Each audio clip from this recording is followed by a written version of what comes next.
सुदामा और श्री कृष्ण साथ बैठे हैं। एक खूबसूरत और सुकून भरा नजारा है। समुद्र किनारे कुछ बातें कर रहे हैं और खुश हो रहे हैं। कन्हैया, एक बात पूछूं? तुम बार बार माया की बात करते हो, ये माया आखिर है क्या? मित्र, तुम देखना चाहते हो माया? हाँ कन्हैया, दिखाओ ना, मैं भी जानूं। ठीक है, पहले समुद्र स्नान कर लेते हैं, फिर दिखाता हूँ। सुदामा और श्री कृष्ण समुद्र की गहराई में भागते हुए जाते हैं, खुशी खुशी।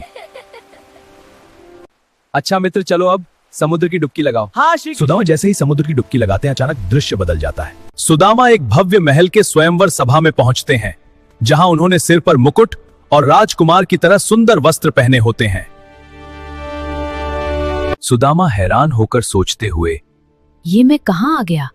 ये कैसा स्थान है?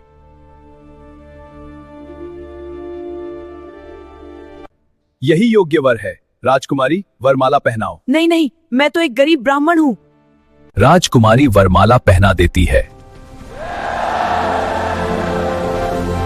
समय बीतता है। सुदामा के बच्चे अब बड़े हो जाते हैं। ऐसी जिंदगी जिसमें धन, सुविधा, सम्मान और शानदार रहन सहन हो, जैसे राजा महाराजाओं की जिंदगी। और सुदामा अपने जीवन से बहुत खुश होता है। स्वामी, हमारे बच्चे अब बड़े हो गए हैं।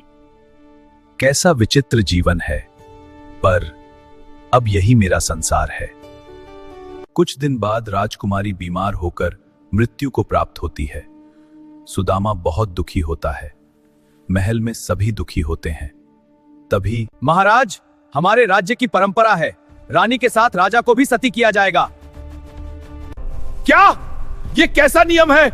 मुझे छोड़ दो। नहीं महाराज, यह नियम है।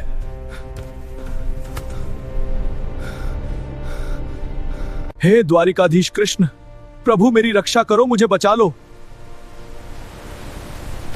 अचानक सुदामा फिर समुद्र में। अरे मित्र, इतनी लंबी डुबकी लगा दी। प्रभु, अभी तो मेरा विवाह हुआ, बच्चे हुए और रानी भी मर गई। अरे मित्र, ये सब माया थी।